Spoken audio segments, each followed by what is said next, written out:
Good morning students. आज हम plate विवर्तनिकी का जो लास्ट वीडियो है पार्ट थर्ड उसकी बात करेंगे।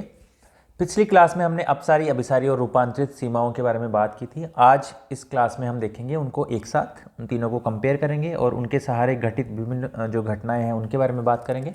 साथ ही इसके कुछ पक्ष में और विपक्ष में जो प्रमाण हैं उनके बारे में भी हम बात करेंगे।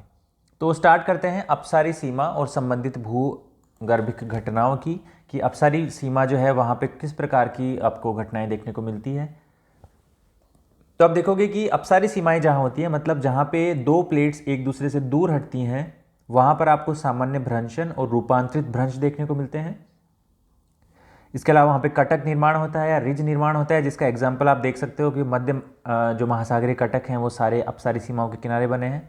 वहाँ पर नवीन क्रस्ट का निर्माण होता है, जिसकी वजह से इनको क्या कहते हैं, रचनात्मक सीमाएं कहते हैं इनको। यहाँ पर नवीन क्रस्ट का निर्माण होता है। इन क्षेत्रों में जो भूकंप आते हैं वो गैर विनाशकारी भूकंप आते हैं, क्योंकि जो मूवमेंट होता है वो बहुत स्लो होता है। इसके अलावा यहाँ पर जो ज्वालामुखी उद्गार होता है वो आपका दरारी प्रकार का होता है, या फिर मंद ज्वालामुखी उद्गार यहाँ पे आपको देखने को मिलता है। और ये जो डायग्राम आप देख रहे हैं ये आपका अपसारी सीमाओं की गति को दिखाता है, मतलब एक दूसरे से विपरीत दिशा में यहाँ पे गति होती है। और ये जो एस्थेनोस्फीयर है या दुर्बलता मंडल है, यहाँ से जो लावा निकलता है उससे यहाँ पे नवीन क्रस्ट का निर्माण होता है, या जिसको कह सकते हैं आप ये कटक का निर्माण होता है यहाँ से। दूसरा है आपका अभिसारी सीमा और उससे संबंधित भू आकृतिक घटनाएं कौन कौन सी होती हैं। तो जिस प्रकार से हमने अपसारी सीमा देखा उसी प्रकार से हम देखते हैं। तो अभिसारी सीमाओं के सहारे व्युत्क्रमित भ्रंशन होता है। अपसारी सीमाओं के सहारे होता है सामान्य या रूपांतरित भ्रंशन, और यहाँ पे होता है व्युत्क्रमित भ्रंशन। ठीक है। इसके बाद में यहाँ पे क्रस्ट का विनाश होता है। साथ ही जो भूकंप आते हैं वो अत्यंत विनाशकारी प्रवृत्ति के होते हैं, क्योंकि जो यहाँ पे जब एक प्लेट के नीचे दूसरी प्लेट क्षेपित होती है तो जो फ्लो होता है लावा का, या फिर जो यहाँ पे जब उद्भेदन होता है तो बहुत ही तेज़ी से होता है। तो इस वजह से जो भूकंप आते हैं वो बहुत ही विनाशकारी होते हैं। इसी प्रकार से जो ज्वालामुखी विस्फोट होते हैं, ठीक है, वोल्केनिक एरप्शन जो होता है वो भी बहुत ही तीव्र प्रकृति का होता है। तीव्रता वाले जो आपके ज्वालामुखी उद्गार होते हैं और विनाशकारी भूकंप यहाँ पे आपको देखने को मिलते हैं। इसकी देख सकते हो इस डायग्राम में, इसका जो मूवमेंट है वो एक दूसरे की दिशा में होता है, और एक जो प्लेट है वो नीचे उसका क्षेपण होता है, और इसको हम कहते हैं सबडक्शन जोन या क्षेपण मंडल। ठीक है। तो ये हमने देखा कि अभिसारी प्लेट की सीमाओं के सहारे किस प्रकार की भूगर्भिक घटनाएं निर्मित होती हैं। अब तीसरा जो हमारा आता है वो आता है रूपांतरित या ट्रांसफॉर्म जो बाउंड्रीज हैं उनके सहारे जो घटने वाली घटनाएं हैं वो। तो आप देखिए यहाँ पे होता है रूपांतरित भ्रंशन, ट्रांसफॉर्म फोल्ड बनते हैं यहाँ पे, जिसका एग्जांपल मैंने आपको पिछली बार बताया था। यूएसए में जो कैलिफोर्निया में सेंट एंड्रियोज फोल्ट है वहाँ पे इस प्रकार का भ्रंशन होता है। इसके बाद में यहाँ पर विनाशकारी भूकंप आपको देखने को मिलते हैं। ज्वालामुखी उद्गार यहाँ पे सामान्यतः अनुपस्थित होते हैं, और यहाँ पर जो है वो क्रस्ट अप्रभावी रहती है, न तो नवीन क्रस्ट का निर्माण होता है, ना ही जो क्रस्ट है वो क्षेपित होती है। अब ये जो डायग्राम है इसमें आप देख सकते हो कि एक दूसरे के सापेक्ष जो क्षैतिज गति होती है, हॉरिजॉन्टल जो मूवमेंट होता है, ये इसमें रूपांतरित सीमा में या ट्रांसफॉर्म फॉल्ट में आपको देखने को मिलता है। तो ये हमने देखा तीनों प्रकार की जो सीमाएं हैं उनके सहारे घटित होने वाली विभिन्न भूगर्भिक घटनाएं कौन कौन सी होती है उसके बारे में। अब एक टेबल देखते हैं हम, उस टेबल के माध्यम से हम देखेंगे कि इनमें क्या, तीनों में क्या कनेक्शन है, या तीनों में तुलना हम एक साथ कर सकते हैं। तीनों प्रकार की सीमाओं, उनसे संबंधित गतिविधियों और संबंधित स्थलाकृतियों को निम्नलिखित तालिका द्वारा दर्शाया गया है। इस तालिका में आप देखेंगे तो सबसे पहले सीमाओं के प्रकार हैं। ठीक है। सीमा के प्रकार हैं आपके अपसारी, अभिसारी और रूपांतरित। ठीक है। ये आपका हो गया डाइवर्जेंट, कन्वर्जेंट और ट्रांसफॉर्म क्रिया। अपसारी सीमा के सहारे स्थल का विस्तार होता है, क्रस्ट का विस्तार होता है। अभिसारी सीमा के सहारे क्रस्ट का क्षेपण होता है, और रूपांतरित में जो इनके मध्य जो गति होती है वो क्षैतिज दिशा में गति होती है।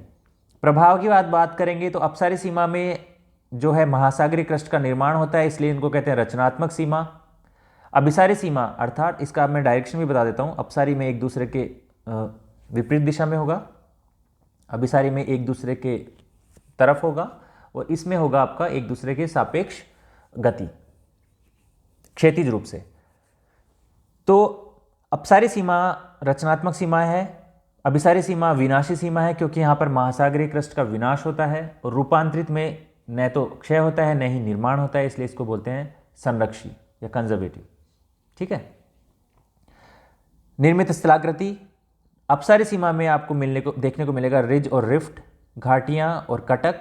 अभिसारी सीमा में आपको गर्तें देखने को मिलेंगी, तो जो विशाल गर्त हैं वो जनरली वहाँ पे निर्मित हुई है जहाँ पे आपको अभिसारी सीमा है।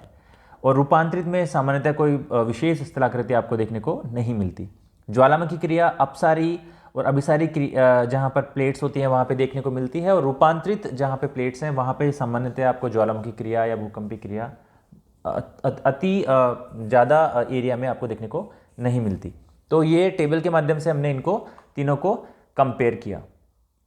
तो होपफुली आपको अब क्लियर हो गया होगा कि अपसारी, अभिसारी और रूपांतरित सीमाएं हैं, वहाँ पर किस प्रकार की गतिविधियाँ संपादित होती हैं और वहाँ पर किस प्रकार से क्रियाविधि संपादित होती है, साथ ही वहाँ पर किस प्रकार से जो है वो स्थलाकृति, प्रमुख स्थलाकृति निर्मित होती है।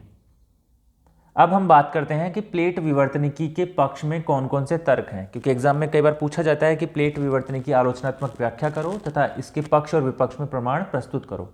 तो पक्ष में जो कुछ है बातें उनको हम देख लेते हैं। देखिए, महाद्वीपीय विस्थापन सिद्धांत, सागर नितल प्रसरण और पूरा चुंबकत्व, मतलब continental drift, sea floor spreading, और जो पेलियोमैग्नेटिज्म है उसके अध्ययन से हमें ऐसा प्रमाण मिला है कि जो प्लेट विवर्तनिकी है, जो गतिशीलता बताती है वो सही है। और ये कौन कौन से तथ्य हैं? सबसे पहले, भूकंपीय और ज्वालामुखी क्षेत्रों की उपस्थिति का प्लेटों के किनारों पर पाया जाना, मतलब जो सर्वाधिक सक्रिय क्षेत्र है या जो एक्टिव मार्जिन्स है वहाँ पर ये सारी टेक्टोनिक क्रियाविधियों का या भूकंपीय, ज्वालामुखी और विवर्तनिक गतिविधियों का पाया जाना ये सिद्ध करता है कि वहाँ पर इस प्रकार के मूवमेंट हो रहे हैं या वहाँ पर इस प्रकार की गतिशीलता हो रही है। इसके साथ ही वलित पर्वतों का निर्माण प्लेटों के किनारों पर होना, विश्व के जितने भी वलित पर्वत हैं, ठीक है, उनका जो निर्माण है प्लेटों के किनारों पे हुआ है। तो ये भी दर्शाते हैं कि वहाँ पर दो प्रकार की जो प्लेट बाउंड्रीज हैं उनमें, दो प्रकार की प्लेट्स हैं वहाँ पे, उनमें कन्वर्जेंस हो रहा है वहाँ पे। इसकी वजह से जो है वहाँ पे जो इन दोनों के मिलन की वजह से, दोनों की टक्कर की वजह से वहाँ पे वलित पर्वत निर्मित हो रहे हैं। इसके साथ ही महासागरीय कटक के दोनों ओर समान दूरी पर पाई जाने वाली चट्टानों के निर्माण, उनकी रासायनिक संरचना, संगठन और चुंबकीय गुणों में समानता पाई जाती है। ये हमने आपको पहले भी बताया था जब हम आपको सागर नितल प्रसरण बता रहे थे और पूरा चुंबकत्व के बारे में बताए थे। तो हमने कहा था आपको कि जो कटक है वहाँ पर जो लावा निकला है वो, उसका यदि आप मैग्नेटिक अलाइनमेंट देखोगे, चुंबकीय उसका जिस प्रकार से वो वहाँ पर जमता है, उसका चुंबकत्व अलाइन होता है, तो उसमें जो है आपको उनकी पट्टियों में आपको समानता देखने को मिलेगी। तो ये सब जो कारक हैं इनसे ये सिद्ध होता है कि हाँ, जो प्लेट विवर्तनिकी है, जो प्लेट में मूवमेंट हो रहा है वो जो है वो वास्तव में है, देखा जाता है। इसके साथ ही महासागरीय प्लेट कटक या ओशनिक रिज हैं, उनके निकट पाए जाने वाले अवसादों के निक्षेपण की मोटाई काफ़ी कम है। साथ ही जैसे जैसे हम कटक से दूरी बढ़ते जाएंगे तो अवसादों की मोटाई बढ़ती जाएगी। कहने का मतलब यह है कि जो कटक है, जो कटक से जब लावा निकला है तो जो पास वाला क्षेत्र है वो कम मोटा है, क्योंकि वो नवीन सृजित क्रस्ट है। वो जो क्रस्ट है वो नया नया बना है, जबकि जो जितना दूर क्रस्ट जाता जाएगा उतना ही वो पुराना है और वो उसकी जो मोटाई है वो अधिक है।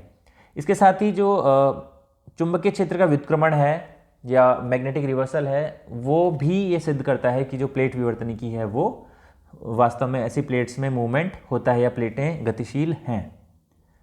ठीक है, अब कुछ बिंदु हैं जिनके आधार पर ये मैंने आपको पहले बताया, ये कुछ पक्ष में प्रमाण है, इसके अलावा अन्य भी बहुत सारे प्रमाण हैं, लेकिन हम इतने ही अभी आपको डिस्कस कर रहे हैं। इसके अब आलोचना देखते हैं, मतलब इसके विपक्ष में बहुत सारे बातें हैं जिनकी प्लेट विवर्तनिकी अभी तक व्याख्या नहीं कर पाई है। तो इसकी आलोचना आप देखोगे तो सबसे पहले, यद्यपि प्लेट विवर्तनिकी महाद्वीपों और महासागरों के वितरण का वर्णन करने वाला एक प्रभावी सिद्धांत है, फिर भी इसमें बहुत सारे जो हैं वो कमियां हैं। कुछ कमियां हम बात करते हैं। सबसे पहले देखते हैं क्षेपण जोन या सबडक्शन क्षेत्र या क्षेपण क्षेत्र। क्षेपण क्षेत्र की तुलना में प्रसरित होते हुए कटक का विस्तार काफ़ी अधिक है। आप देखोगे यदि मैप में, जो हमने पिछले वीडियो में मैंने आपको दिखाया था जिसमें प्लेट्स की डायरेक्शन दिखाई थी, प्लेटों की गति की दिशा दिखाई थी, उसमें आप देखोगे तो जहाँ पर प्रसार हो रहा है, मतलब जो अपसारी प्लेट्स हैं वो बहुत ज़्यादा हैं, और जो क्षेपण क्षेत्र हैं जहाँ पर मतलब विनाश हो रहा है वो कम है। जहाँ पर अभिसारी सीमा है, जहाँ पर विनाश हो रहा है वो कम है, और कटक हैं जहाँ पर अपसारी सीमाएं पाई जाती हैं वो अधिक हैं। दूसरे शब्दों में स्थलाकृतियों का निर्माण उनके विनाश से कहीं अधिक है, लेकिन पृथ्वी का जो क्षेत्रफल है वो कांस्टेंट बना हुआ है, तो ऐसा क्यों है? इसकी व्याख्या प्लेट विवर्तनिकी नहीं कर पा रहा है। कभी कभी ऐसा होता है कि एक प्लेट दो दिशाओं में एक साथ स्थानांतरित होती है, मतलब प्लेट का जो मोमेंट है वो एक जगह फिक्स नहीं है, वो एक साथ दो दिशाओं में भी स्थानांतरित होती है। ऐसा कैसे है? प्लेट विवर्तनिकी इसकी व्याख्या करने में सक्षम नहीं हो पाई है। इसके साथ ही आप देखोगे कि जो प्लेट विवर्तनिकी है, प्लेट विवर्तनिकी सिद्धांत पर्वतों के निर्माण के संबंध में भी कोई संतोषजनक स्पष्टीकरण नहीं दे पाया है, क्योंकि पृथ्वी पर बहुत सी ऐसी पर्वत श्रृंखलाएं हैं, पृथ्वी पर आप देखोगे तो बहुत सी ऐसी पर्वत श्रृंखलाएं हैं जिनका प्लेट विवर्तनिकी से कोई संबंध नहीं है, मतलब उनकी व्याख्या आप प्लेट विवर्तनिकी सिद्धांत के आधार पर नहीं कर सकते। इसके साथ ही आप देखेंगे, जैसे एग्जाम्पल है इसका, ऑस्ट्रेलिया का ईस्टर्न हाईलैंड्स, साउथ अफ्रीका का ड्रैकन्सबर्ग और ब्राज़ील का सियरा डेलामर, ऐसे कुछ पर्वत हैं जिनका निर्माण आप प्लेट विवर्तनिकी सिद्धांत के आधार पर स्पष्ट रूप से नहीं कर सकते। ठीक है, तो ये कुछ आलोचनात्मक पक्ष है प्लेट विवर्तनिकी सिद्धांत का। लेकिन आप संक्षेप में यदि हम इसका आंसर कंक्लूड करेंगे तो हम कह सकते हैं कि प्लेट विवर्तनिकी या प्लेट टेक्टोनिक्स एक क्रांतिकारी और व्यापक सिद्धांत है, जिसमें बहुत सारे सिद्धांतों का समावेश है, चाहे वो सागर नितल प्रसरण हो या पृथ्वी का चुंबकत्व हो या विस्थापन सिद्धांत से प्राप्त साक्ष्य हों। तो ये इन सभी सिद्धांतों का उनके सभी सिद्धांतों के मेलजोल से बना एक सिद्धांत है जो पर्याप्त व्यापक है। पिछले कुछ वर्षों में भूविज्ञान में सबसे प्रबल सिद्धांत के रूप में विकसित हुआ है, जिसने पृथ्वी पर जो महाद्वीपों और महासागरों के जो वितरण है उसको समझाने का प्रयास किया है। इसके साथ ही इसके माध्यम से संसार में आने वाले भूकंपों और ज्वालामुखियों के वितरण प्रारूप की संतोषजनक व्याख्या की है, और अभी भी ऐसा प्रयास किए जा रहे हैं कि इसमें जो कमियां हैं उनको दूर किया जा सके। साथ साथ महाद्वीपीय विस्थापन और समुद्र तल के प्रसार की जो संकल्पनाएं हैं, ये भी इसकी जो प्लेट टेक्टोनिक्स हैं इसकी पुष्टि करती हैं, और भूपटल के दो मुख्य प्रकारों, सागरीय और महाद्वीपीय, सागर मतलब महाद्वीपीय और महासागरीय भाग के निर्माण की जो व्याख्या करती हैं, ये पर्याप्त संतोषजनक रूप से ये इसकी व्याख्या करने में सक्षम है। तो ये हमने पढ़ा प्लेट टेक्टोनिक्स के बारे में, प्लेट की सीमाओं के बारे में, और इससे संबंधित जितना भी हम पढ़ सकते थे शॉर्ट में हमने कोशिश की। ठीक है, तो आज के लिए इतना ही काफ़ी है। नेक्स्ट क्लास में हम जो अगले टॉपिक्स हैं उनको लेके आएंगे। Thank you very much.